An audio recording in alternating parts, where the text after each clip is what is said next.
Perfect. You sure got that update. Now, today I'm really excited about our topic. We're going to be talking about downtown revitalization. Joining us is Emily Casey from Rethos. Emily, thank you so much.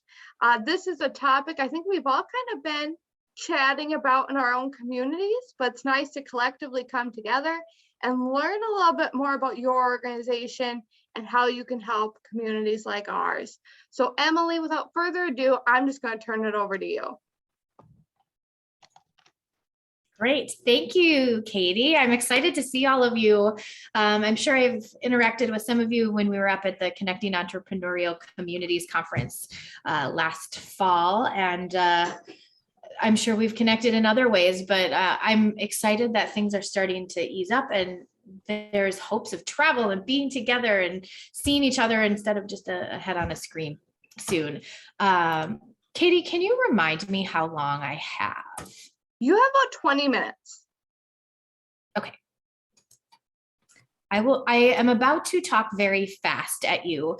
I apologize. I do want to say I do not mind being interrupted. So if you have a question, feel free to unmute yourself and ask, throw it in the chat. Either works for me, but I am about to cover a lot of information. You'll be able to find more information on our website, rethos.org.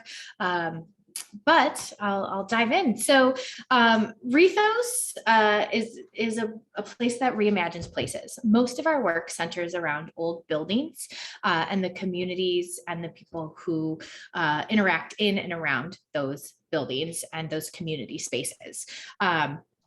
So our mission is to lead and inspire people to connect with historic places and promote community vitality. I'll be honest, sometimes we use the word old instead of historic because we know that the word preservation and historic preservation comes with a lot of loaded feelings, right? And sometimes you're like, well, this building is just old, it's not historic, but that doesn't mean it's not worth saving and revitalizing. And we really do believe that old buildings and cultures and small businesses, all of these really more grassroots pieces of our communities are what is going to revitalize the landscape of our communities in greater Minnesota. We do work all over the entire state. We also work beyond the borders of Minnesota. We're a nonprofit and we are not necessarily tied to only working in the state of Minnesota. So we have some work in Wisconsin and Iowa and Texas and North Dakota and all over the place, actually.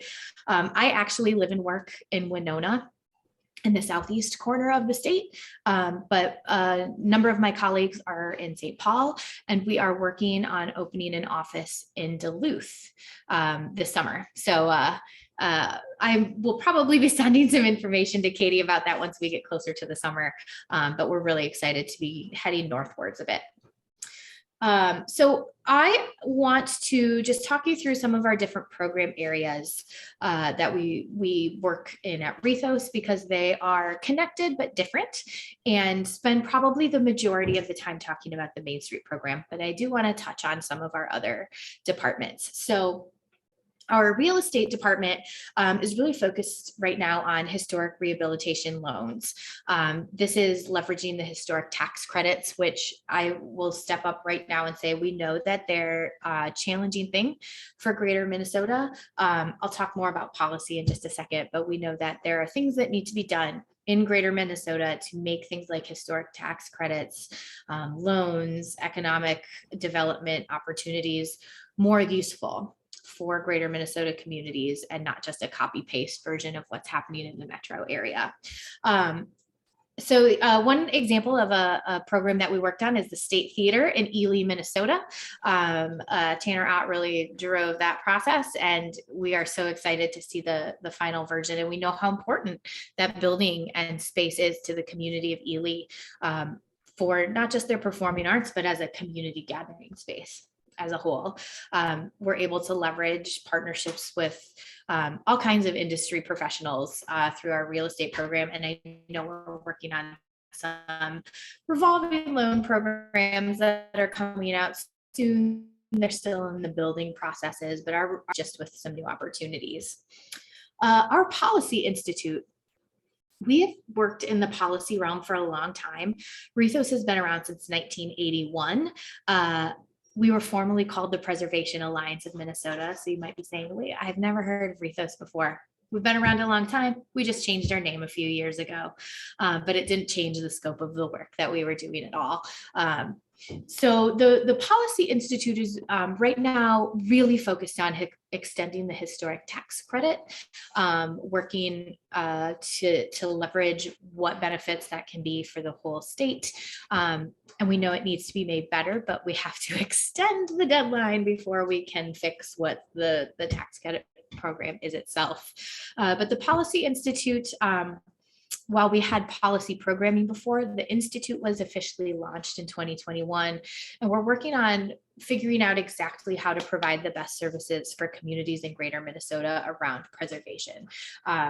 Creating some toolkits, creating some handouts, just pieces of information that can help you, folks all over the state working in economic development, really drive home how important it is to leverage old buildings in your communities and how important they are for sustainability efforts. One phrase we throw around a lot is the greenest building is the one that's already built and standing. And we have lots of stats like that we want to be able to provide for greater Minnesota, so that when conversations about things like demolition by neglect or the value of rehabbing, an old warehouse into a multi-use space, apartments and commercial and everything, that you have the information you need to make that argument for your community. Ooh, there we go. The community programs world is the department that I oversee. And we kind of have three separate but interwoven aspects of the community programs department. The first is education, and our education program has been going pretty strong for the past 6 years or so. Our education is really tailored around people who are living and working in old buildings. So some of the classes are hands-on. You can see this is a window repair workshop. So folks who have old windows in their home, they can learn how to repair them instead of replacing them. Identifying what kind of wood floors you have, so you know how to care for them, replacing old plumbing or radiators or cracked plaster. So we do a lot of hands-on workshops like that. We also do continuing education courses for realtors. We have something called the Old Home Certified Realtor course. So folks who are selling homes can go into old homes and feel knowledgeable about what they're walking into, so they can inform their clients how it is really important to take care of what's there instead of just ripping out something and replacing something new. Windows are a great example. Wood windows get a really bad rap for not being energy efficient, and that is not totally true. If they're repaired and sealed up, they are within a percentage of efficiency as a brand new vinyl window. So really empowering our realtors to understand old buildings that they're selling and working with the folks who are going to purchase those old buildings. These classes are all over. We've done classes up north, down south, in the cities. We have an education partner in Little Falls. So we have a pretty substantial education bubble happening in that St. Cloud, Little Falls region. And we still are doing a number of things virtually. You can see more about our classes online at rethos.org.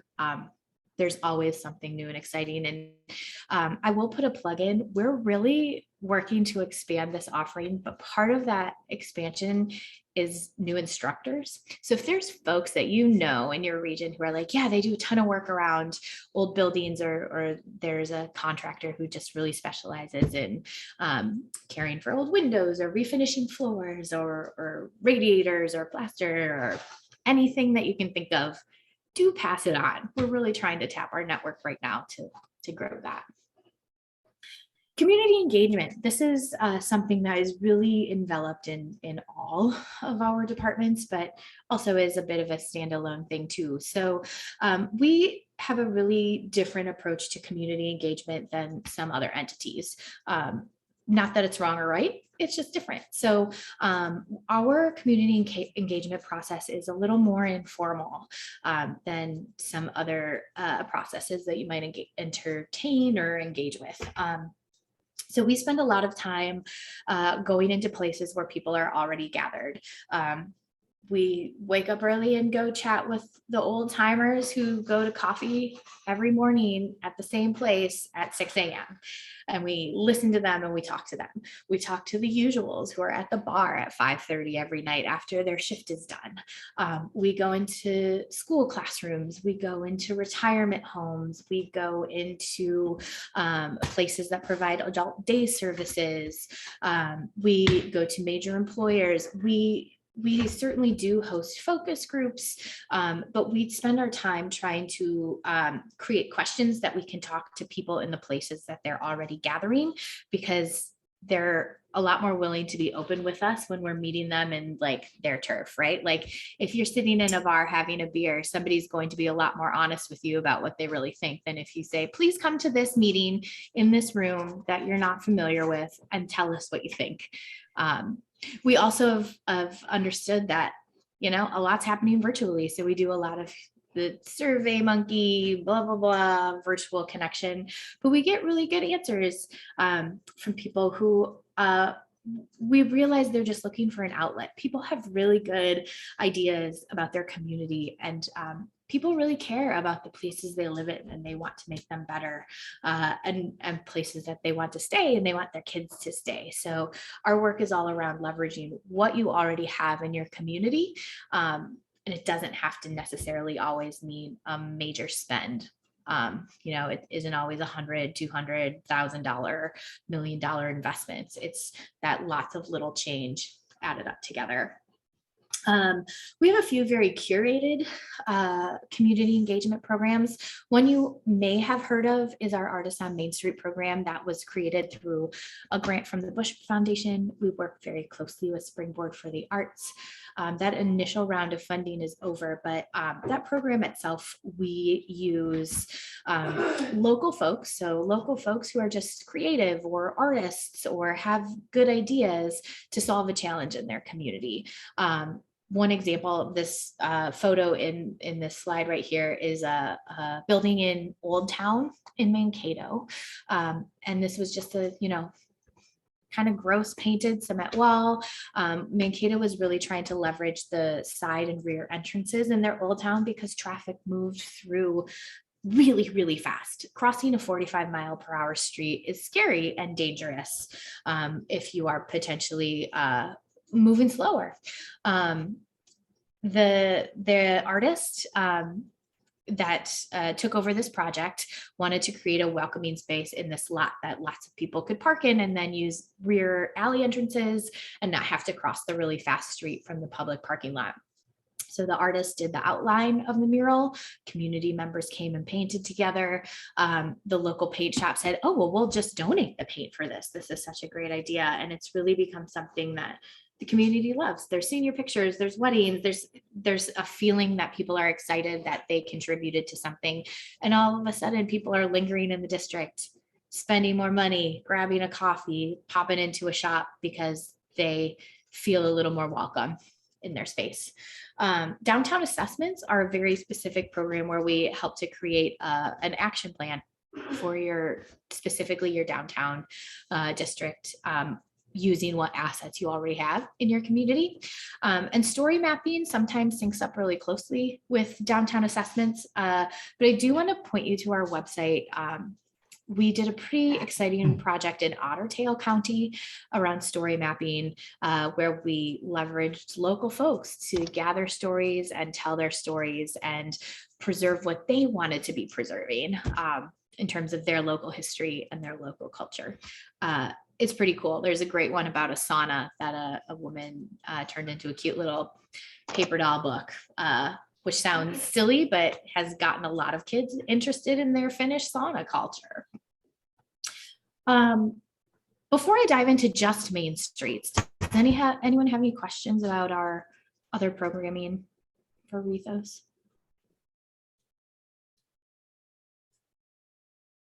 Okay. Moving on. So Minnesota Main Streets, this map is a little outdated now. Every year we add more arrows, but all of those arrows are communities in which we have some Main Street based programming happening.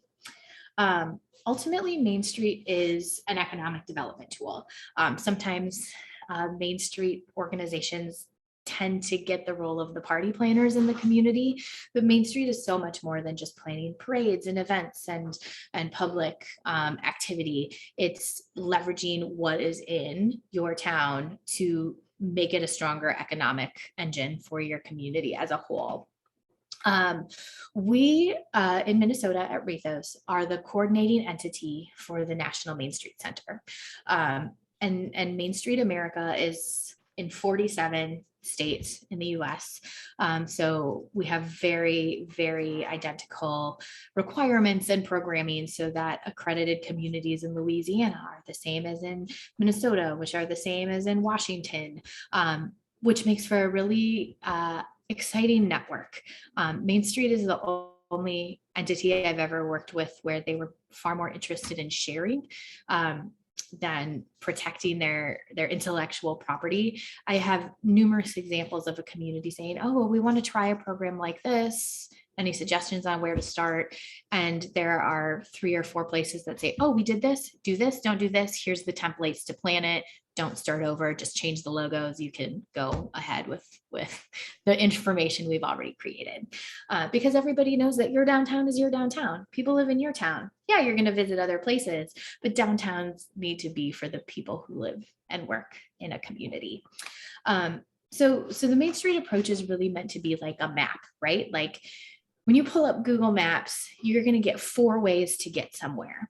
But ultimately, you get to decide if you're going to take the long scenic route, or if you're going to take the fast interstate route, or if you're going to want to stop in a couple places along the way to do other things.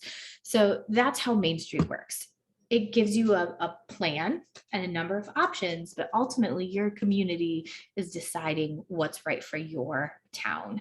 And rather than just focusing only on buildings or only on events or only on entrepreneurship, it really takes a view of the whole picture, understanding that things can't happen in a bubble. What's happening for entrepreneurship needs to be supported by public events, which needs to be supported by infrastructure, recognizing that it's a whole unit. I also like to use the analogy of a park. If you go to a park, you might not be going down that really great swirly slide, but there is somebody who's very happy that that swirly slide is there, and they don't care about the bench that you're sitting on, but you're really glad that bench is there. And somebody else is really happy that there's a dog water fountain somewhere, and somebody else might not care. But you're really glad all of that exists, even if you're not using all of those individual pieces. Main streets are and downtowns and neighborhood districts are really kind of that temperature gauge for a community. Say there's a major employer or a hospital in your town, and they're recruiting a new doctor, and they do a driving tour of your town. Almost always you are going to drive through downtown.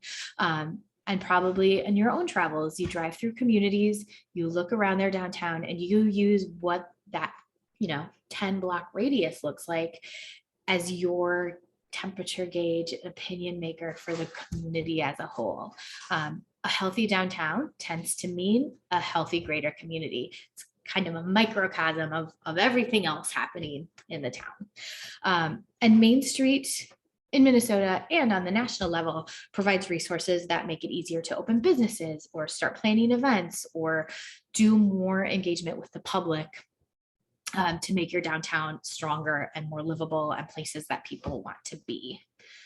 And I should mention all of the photos I've been using in this, if you have questions on specific things, they're all from Rethos communities and partnerships. I do want to point out we have a conference coming up soon. We haven't gotten to hold an in-person conference since 2019 because we usually do things in spring 2020. So yeah, Katie, feeling that 2-year itch pretty bad. But we have a conference coming up. We're hosting it in Faribault, which is about 45 minutes south of the Twin Cities. focusing on old buildings in downtown districts. So we will have breakout sessions in places throughout the downtown. For those of you who went to the CEC conference in Staples, super similar setup. There will be a main keynote area and breakouts in smaller places, but a track for folks who are kind of new to reactivating old buildings, and folks who are maybe a little more advanced looking for some advanced tools. But there will also be some space tours and other activities that happen. We are about a week away from having all the I's dotted and T's crossed there. But please consider joining us. We're going to have some fantastic speakers, great information on activating buildings in your historic districts. And that's how you reach me. It's my email, phone number. If you have questions, check more out on rethos.org, or feel free to give me a call.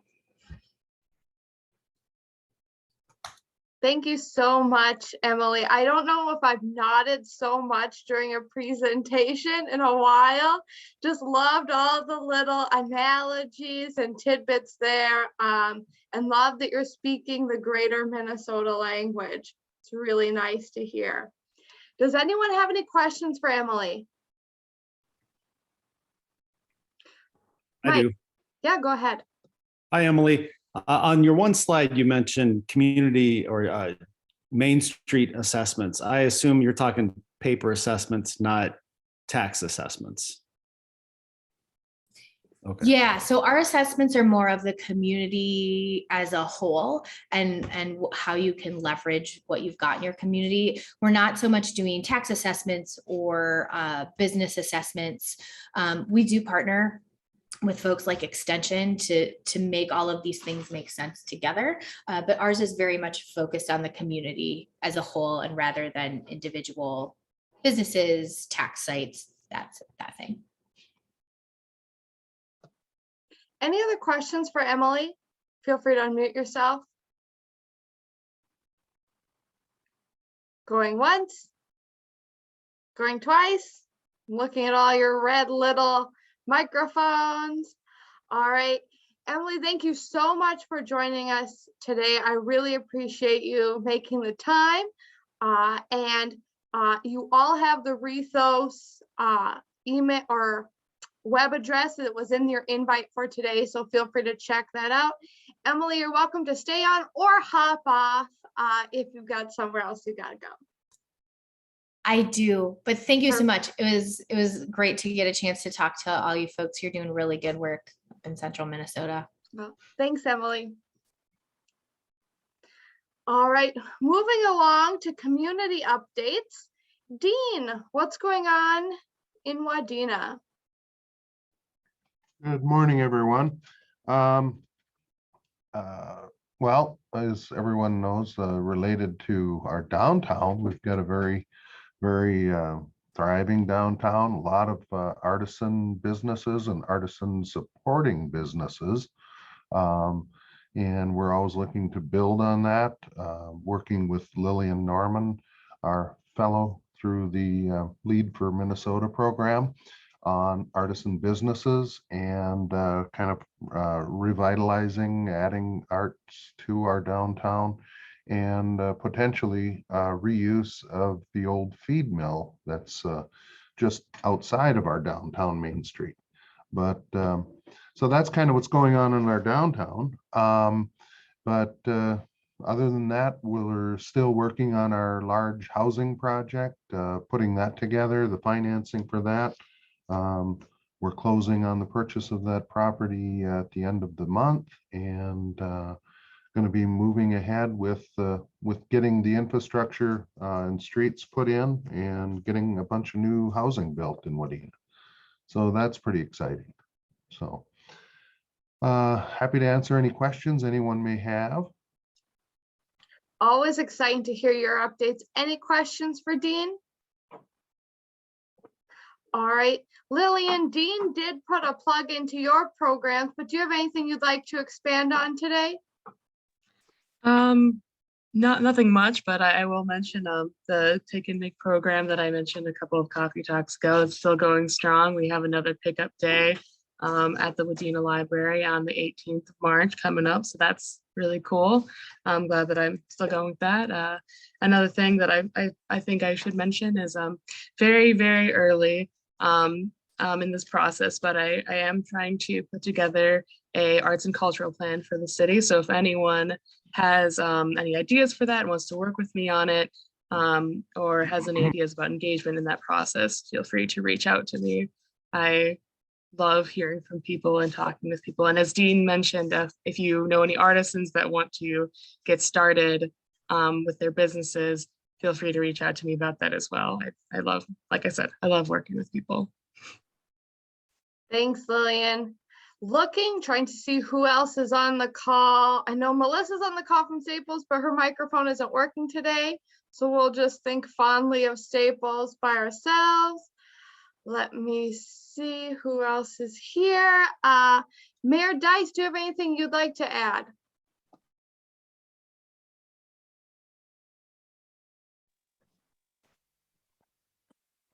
Okay, hey everybody. Just kind of want to echo everything that Dean was saying. Our downtown is really thriving right now, which is great to see. We're looking forward to getting some housing in town because we know that is a definite need. The library is moving along. I peeked in there the other day again. It's kind of neat. They put an elevator in it, and to save us some money, the elevator is located on the outside of the building, so they didn't have to disturb any of the structural beams in there. So you still can go down from the upstairs and go down, but you step outside into the elevator basically. So that's kind of cool. Beyond that, working through the infrastructure part of the hospital project. And that's about it. Waiting for spring. It's got to be coming soon. I think we're all waiting for spring. It's the longest thaw in the world. Yes, it is. Mike, do you have a question? Your hand is raised, or are you just do. waiting for spring? Well, that too, spring is good. No, I was going to ask Mayor to expand on the hospital project. I guess I'm not familiar with what that is. What do you guys have going on? Okay, Tri-County Healthcare is building a new facility on west end of Wadena, just off Highway 10. We annexed the property in, and so we have to put infrastructure in. So there's a county road that goes out to it. So there'll be infrastructure going in that, and the county is going to beef up the road and tar it and everything. And I think Joel's on. He can kind of tell you more about the hospital project itself. This is a great segue for Joel. Good morning, everybody. Sorry, I'm getting in late today. So you might have to fill me in a little bit where you're something about a county road. So Mike Paulus was just asking for, he's new to the Coffee Talks, asking for a little background on the Tri-County Healthcare building project. All right, well, that would be a big question. So basically, several years ago, we made the decision that rather than remodeling on our site, we would go forth with looking at a new site. After many options reviewed, we landed on the land that we have, which is unfortunately, in many cases, across the county line. We would have preferred to stay in Wadena County, but in everything that we analyzed, this was the best piece of land for multiple reasons. So we broke ground last May. We've been in construction since then, so we are about halfway through our construction right now.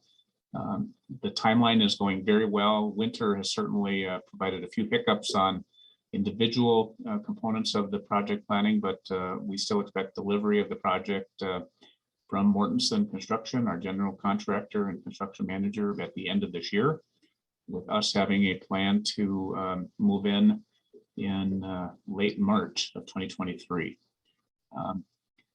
As part of that project, of course, as we went into land that needed to be annexed by the city, and the city did annex that, then that was necessary to bring utilities to our site. So water and sewer. So planning that with the folks from the city of Wadena. It was determined that the best route was down Greenwood Avenue. from Northwest Wadena out to our site. And in conjunction with the utility project, it was also determined that an upgrading of Greenwood Avenue was the right solution. So Wadena County is taking on that project. It has been converted to a county state aid highway. So there are some state funds being brought to bear to upgrade that road, change its path a little bit to make it safer. It will be the corridor for utilities. At the same time that work's happening, it will be reconstructed. I think in some cases elevated. Eventually will be tarred. There is some talk about a bike path along it to have a pedestrian safe route out to the new hospital. And then also in conjunction with all that work, other road projects happening include, again, creating the safest entrance possible to the new Tri-County site. So 11th Street will be rerouted in its intersection with Highway 10. So it'll be moved several hundred feet to the west. It will have a more perpendicular connection. There will be bypass lanes and turn lanes built on Highway 10 for it, as well as bypass lane and turn lanes constructed on 11th Street into the 3 different entrances to the Tri-County site that will take place. We are also working with MnDOT, mostly the county is working with MnDOT along with the city and us around how does this construction on Highway 10 and 11th Street integrate with the planned 4-lane expansion that is slated for 4 or 5 years from now. And Dean can maybe input into that. That's my understanding of the timing, but not terribly definitive at this point in time. So does that hit the mark? Does that answer your questions, Mike? We're getting a thumbs up. Joel, do you just want to move right ahead then into your updates since you're already on a roll? All right, so quickly on COVID, as you're all aware, I think things are obviously have improved immensely over the course of the last month. We are looking at our COVID data has come down to levels that are at least manageable. Still not where we would like them to be, but still trending in the right way. Both from a community case rate perspective, we are down somewhere around 50 cases per 10,000. As a reminder, our high was over 300 just back about 5 or 6 weeks ago. Our positivity rate, which was in the 30% range of COVID tests coming up positive 6 and 7 weeks ago, is now down between 5 and 7%. And the hospitalizations in the state for COVID are now down to something from about, I want to say 1,200 down to 400, but don't quote me on those numbers. I haven't looked at them for a few days. So we at Tri-County have adjusted our COVID mitigation plan to really the most, or rephrase that, so least conservative they have been in 2 years. So I wouldn't say quite back to regular operations on everything, because we still have CDC and Minnesota Department of Health guidelines that anybody that's in a patient care area, so staff, visitors, vendors, whatever that case might be, must be masked. We've even got situations where our staff do not have to mask if they're vaccinated, and where we are back to normal occupancy in places like meeting rooms and our cafeteria and those sorts of things. So yeah, things are going the right way, and we've set up our mitigation plan that if we see a reverse trend and things start to go the other way, then we've got a essentially 4-level process of that we could adjust our mitigation plans based on our community or statewide status. Thank you so much for that update, Joel. Happy to hear a positive, bright future update today. Good way to kick off a Monday. We've all been happy to get rid of masks and go back to restaurants, with less fear, and movie theaters and whatever. Yeah, hopefully our future is bright and engaging.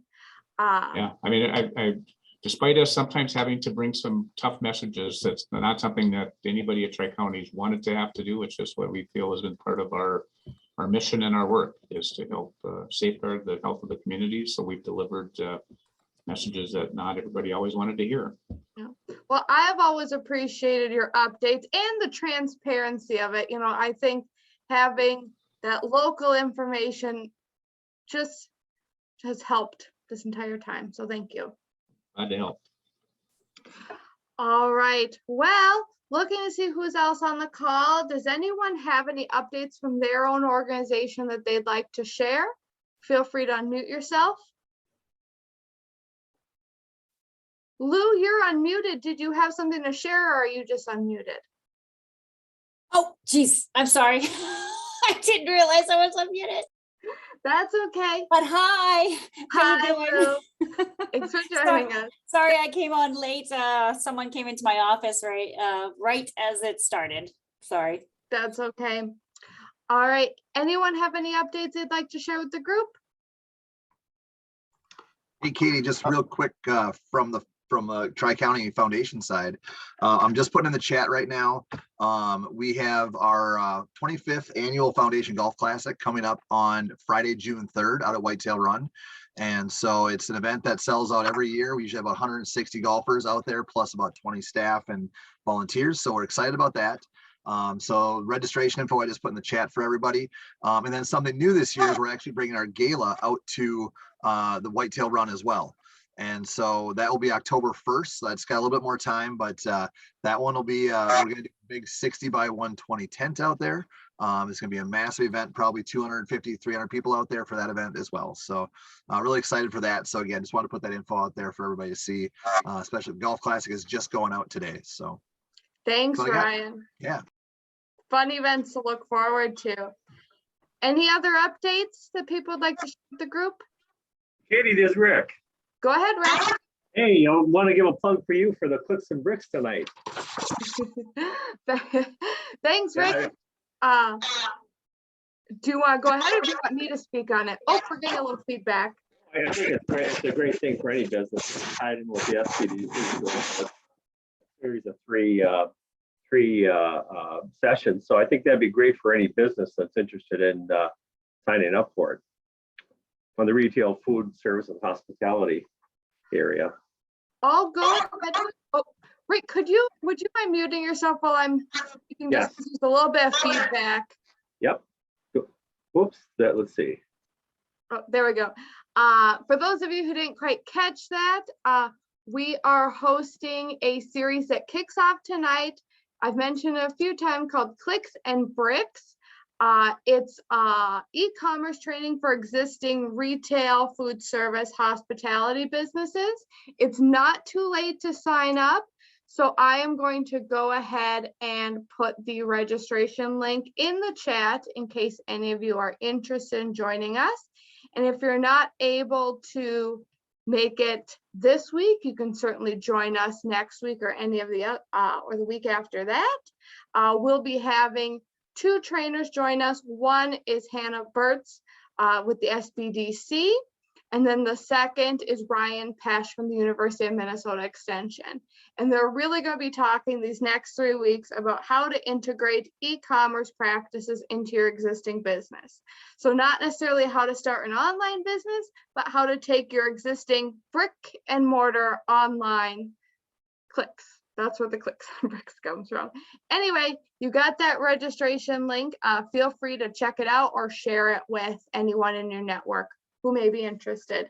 Thanks, Rick, for the reminder on that. And Katie, this is Lou. Go I ahead. just wanted to say that Sarah did sign up for the Camp S'more. Did anyone else sign up from Long Prairie? Because I did send out at least 15 different emails personally to each one of the people, like I did the one that I sent to Sarah. Thank you, Lou, for doing that. Yes, one other person did sign up from Long Prairie. I don't have the registration list right in front of me. Okay, no But, problem. and so it's open to anyone in Todd or Wadena County, or even, Mike Paulus is joining us today. If anyone wants to schlep on over to Wadena County from Cass County, they're more than welcome to. Any other reminders for the group? Yeah, Katie, In my update, I failed to mention the small cities development grant that we are currently working on in Wadena. We are currently working on our fourth commercial renovation in downtown. And we have a number of residential projects that are also in the works, in the bidding process right now. But that is a great program going along with the Rethos to leverage renovation and upgrades to your downtown. I know there's communities all over the place that really that's a key to getting your downtown ready for redevelopment. If you have great spaces, you will have great places, and people will see those opportunities and will be inspired to start new businesses. But that is something that we're working on here. Our small cities development grant is well underway, and we had much more response than what we had funds for. So we will be applying for a second round of that when this is actually our third small cities development grant for the city of Wadena, and we'll be I think looking for a fourth grant once this one is completed, because we do have a lot of unserved requests. So that is just throwing that out for people. That is a great program along with the Rethos, which we did apply for their program, Artists on Main Street, a couple of years ago. And unfortunately, we were not selected as one of the, I think, 4 communities that they provided a grant for the Artists on Main Street program. But it's something that we will probably be looking to apply for again down the road. So just wanted to give that update. If you have a need in your community, which I can't imagine that not everyone needs, renovation and home improvement, definitely take a look at that Small Cities Development Grant Program through Minnesota Deed. Thanks for the plug, Dean. Mike is waving his hand again. Go ahead, Mike. Question for Dean: what's the eligible use for your current SCDB funds? Is that exterior only? Does it have to do with livability of vacant properties, or what are the eligible uses on that? And did you look at the second question, and then I'll tap off? Did you look at the Main Street Revitalization fund at all as a separate? We did not look at the Main Street Revitalization Fund. Our Small Cities Development Grant is for both interior and exterior projects on both the commercial and residential side of the program. We had one commercial property that put a new roof on their building. Others did storefront repairs,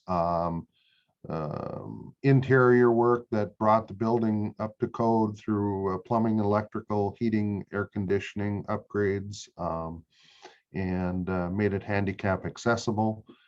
So there's a broad range of what you can do with that program, both on the exterior and interior. Of course, I always love to see people put on a new storefront or make handicap availability or accessibility an improvement. Roofs are great, and they're necessary to be in good shape for a building and business to be strong. They're just not very visible. So I love to see people put money into the storefronts and really make the community an attractive community to want to open a business.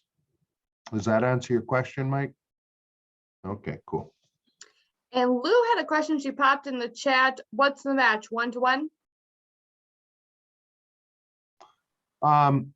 The Small Cities program offers a, I believe it's 80%, 80% grant and 20% deferred loan. Well, yeah, no, I've got that backwards. 80%, yeah, 80% grant, deferred loan, and 20% repayable loan. And then the city of Wadena has offered up to $10,000 of our revolving fix-up loan fund to assist. Anything over $50,000 basically is on the property owner. They either need to put their own funds into it or borrow money to go over $50,000. Thanks, Dean. Mhm. Sorry You're to trouble you with those numbers on a Monday morning. All right, any other questions or updates? Katie, this is Joel. One other question for Dean, and maybe you said it, Dean, I missed it. What's the footprint of that? It seems that Small Cities Grant has had to have a definitive geography in the past or limits on where it can be done. Does that exist with this one? Yes. This current round of Small Cities Grant, they target a small area to do a big impact. And on this current round, they're targeting 6 blocks of our downtown and 1 quadrant of the residential for owner occupied housing renovation. The city the rental rehab is citywide. So if you have a multifamily dwelling or apartment anywhere in the city, it qualifies for the program. And the northeast quadrant of the city is the target area for owner occupied housing renovation. And the downtown 6 blocks is our commercial district at this time. So that's a target area. All right, and I'm just gonna put a little plug in. The city of Topeka also applied for a round of small cities money. I haven't, Cheryl was on earlier, but so if anyone's on from Topeka, they're looking at being a part of that program too. I don't have any further updates on that because I'm not in the loop on that project, but there are communities outside of Wadena in our county taking a part in that program as well. All right, any other questions or updates? Perfect. All right, well, thank you all for joining us. We're back on our regular schedule, so our next coffee talk will be March 21st. I look forward to seeing you all then. Take care.